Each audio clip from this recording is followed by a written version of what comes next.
দেশের ফুটবলে আধুনিকতার ছোঁয়া এনে দেওয়ার অন্যতম কারিগর বসুন্ধরা কিংস। দক্ষিণ এশিয়ার একমাত্র ক্লাব হিসেবে ফ্লাডলাইট সহ আন্তর্জাতিক মানের স্টেডিয়াম রয়েছে ক্লাবটির। দেশের ফুটবলের উন্নয়নের স্বার্থে গেল অক্টোবরেই তাদের হাত ধরেই যাত্রা শুরু করে বসুন্ধরা কিংস ফুটবল একাডেমির, যেখানে বেড়ে উঠছে আগামীর ফুটবলাররা।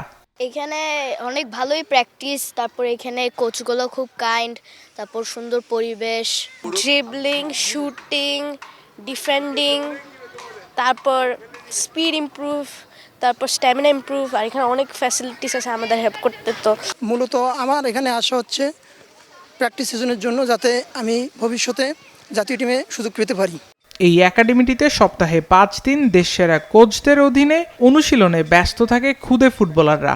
অনুশীলনের সময় কেউ যদি ইনজুরিতে পড়ে তাদের জন্য ফিজিও থেকে শুরু করে আধুনিক সব সুযোগ সুবিধা রেখেছে ক্লাব কর্তৃপক্ষ, আর এতেই বেশ খুশি অভিভাবকরা।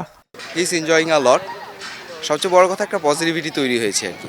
আর এখানে বাচ্চাদেরকে যেভাবে টেক কেয়ার করা হয় সেটা সত্যি অসাধারণ। এখানে যারা আছে, বিশেষ করে হেড কোচ যিনি আছেন, উনি এইজড হইলে আমি তো মনে করবো যে উনি বাচ্চাদের বন্ধু। উনি খুব ভালোভাবে টেক কেয়ার করেন বাচ্চাদের, বাচ্চারা কোনো ব্যথা পাইলে টেক কেয়ার করেন।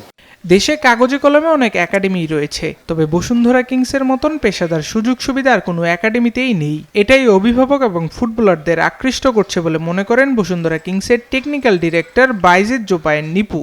ইনজুরিতে পড়লে পরে আমাদের অল দ্য টাইম, মানে 24 আওয়ার্স আমাদের মাঠের মধ্যে যতক্ষণ আমরা খেলা হয়, ট্রেনিং হয়, ততক্ষণ পর্যন্ত ফিজিও থাকে, ডক্টর থাকে এখানে। আমরা সেই সেবাটা দিয়ে থাকি বাচ্চাদেরকে। বিশেষ করে আমাদের প্রেসিডেন্ট অত্যন্ত ভালো মানুষ। উনি বলেছে যে কোনো ইনজুরি, যে কোনো প্রবলেমে আমাদের এখানে আমরা আছি, আমাদের ডক্টর আছে, আমাদের ফিজিও আছে, এভার কেয়ার আছে, সমস্ত কিছু আমরা সাথে সাথে আমরা ট্রিটমেন্টটা করি। এইটা হচ্ছে আমাদের মানে বেস্ট ফ্যাসিলিটি। এছাড়া একাডেমিটির ন্যাচারাল মাঠ, ট্রেনিং গ্রাউন্ড সহ অন্যান্য সুযোগ সুবিধা নিয়েও কথা বলেন তিনি। আমাদের এখানে যাওয়া আসার জন্য আমরা একটা করেছি, বাস সিস্টেম করেছি আসা যাওয়ার জন্য। তাদেরকে যারা প্র্যাকটিসের পর তাদের গার্ডেন সহ নিয়ে যায়।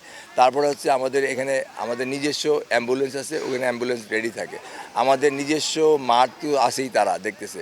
আমাদের নিজস্ব ডক্টর আছে, তারা সবাই জানে এটা। প্রথম ছিল 50 জন, তারপরে 60 জন, 70 জন, 80, 100, 150, 200, 250, এখন 300-তে পৌঁছে গেছে।